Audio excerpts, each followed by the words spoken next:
दोजक भिष्ट सभी ते देखे राजपाट के रसिया। तीन लोक से तरपत मारी यो मन भोगी खसिया।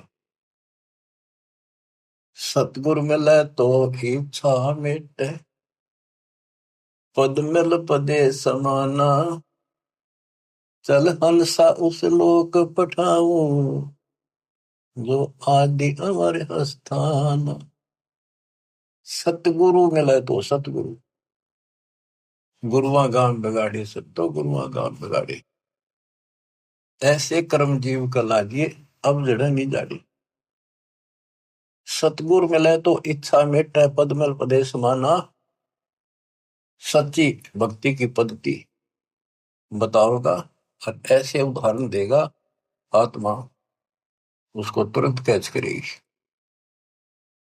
पद मिल पदे समाना। सच्ची भक्ति पद्धति से शास्त्रों को साधना से वो पद प्राप्त होगा। कौन सा? गीता अध्याय 15 श्लोक 4 में लिखा है, तत्व ज्ञान रूपी शस्त्र से प्राप्त करके उस शस्त्र के द्वारा अज्ञान को काटकर उसके पश्चात परमेश्वर के उस परम पद की खोज करनी चाहिए। उस परम पद की जहां जाने के बाद साधक फिर लौटकर संसार में कभी नहीं आते। जिसने सारी सृष्टि की रचना की, गीता अध्याय 18 श्लोक 62 में भी उसी के बारे में कहा कि अर्जुन तू सर्वभाव से उस परमेश्वर की शरण जा, उसकी कृपा से ही तुम परम शांति को सनातन परम धाम को प्राप्त होगा। गीता अध्याय 8 श्लोक 1 के उत्तर में गीता बोलने वाले ने 8 के 3 में कहा वो परम अक्षर ब्रह्म है। तत्परम क्या है? वो परम अक्षर ब्रह्म है। गीता बोलने वाले से अन्य है, ये समर्थ है, सक्षम है, सारी सृष्टि का रचने वाला वास्तव में परमात्मा है, वास्तव में अविनाशी है, ये सबका धन पोषण करने वाला है। गीता अध्याय 8 श्लोक 5 और 7 में गीता बोलने वाला कहता है मेरी भक्ति कर मुझे प्राप्त होगा। मेरा एक ओम नाम है। गीता अध्याय 8 श्लोक 13 में इसका जाप करने से ओम से मिलने वाली परम गति प्राप्त होगी। ओम से ब्रह्म लोक प्राप्ति होती है।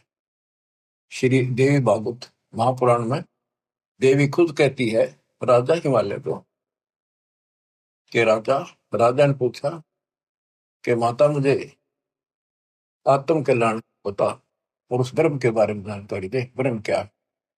भगवान की जानकारी। तब उसने कहा भाई और सारी बातें छोड़ दे। देवी बोली केवल ओम नाम का जाप कर, इसके जाप से तो ब्रह्म लोक में चला जाएगा और उस ब्रह्म को प्राप्त होगा जो दिव्य आकाश रूपी ब्रह्म लोक में ऊपर रहता है। गीता अध्याय 8 श्लोक 16 में कहा है कि ब्रह्म लोक में गए हुए वापस आते हैं।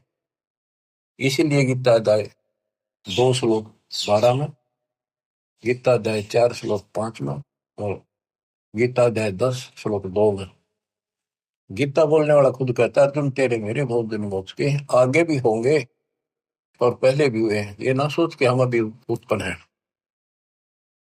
इसको तू नहीं जानता, मैं जानता। तो इससे क्या स्पष्ट हुआ? गीता अध्याय 2 श्लोक 17 में कहा कि अविनाशी तो उसको जान जिसको कोई नहीं मार सकता और जिससे सारा संसार व्याप्त है, जिसने सारे संसार का धारण पोषण किया है, जिसने सबकी उत्पत्ति की है, ब्रह्मांड बनाए हैं। गीता अध्याय 8 श्लोक 8 9 10 में उस परम अक्षर ब्रह्म की भक्ति करने को कहा कि वो सबका धारण पोषण करने वाला है और सचिदानंद घन ब्रह्म है, उसकी भक्ति करने वाला उसी को प्राप्त होता है। फिर वहां जाने के बाद लौट कर कभी नहीं आते। 15वें अध्याय के 4 श्लोक में, 15वें अध्याय के 16 में 2 पुरुष बताए, शर पुरुष अक्षर पुरुष। ये दोनों नासवान, इनके अंतर्गत सब प्राणी सब नासवान। गीता अध्याय 15 श्लोक 17 में कहा कि उत्तम पुरुष है तो अन्य, इन दोनों से कोई और है, सबसे और है। उत्तम पुरुष है तो अन्य परमात्मा इति उदारता है, जिसको परमात्मा कहा जाता है। परमात्मा एक एक शब्द की बहुत विश्लेषण है, इसको समझना पड़ेगा अपने। ये समझाड़िया नहीं था। गरीबदास कहते हैं पढ़ पढ़ भूले अर्थ नहीं भूले, अनर्थ से तीरथ है, अनरथ अनर्थ कर लिए, इनके अर्थ ना होकर के उनके ऊपर वो चल पड़े। अनुत्तम को अति उत्तम मान लिया, अरे थारा के देवी वर्थ को जाने को आना बना लिया। पढ़ पढ़ भूले अर्थ नहीं खोले, अनर्थ से थी रहते, उस अनर्थ करके उस पर चल पड़े। गुरु बिन वेद पढ़े जो प्राणी, समझन सार रहे ज्ञानी। गुरु बिन काहू न पाया ज्ञाना, जो थोथा हो चढ़े किसान। तो इससे से देखा कि गीता नहीं समझ पाए, पुराणों को नहीं समझे, न वेदों का ज्ञान नहीं, तो इनको गुरु मिला है को नहीं, संस्कृत के जानने वालों को।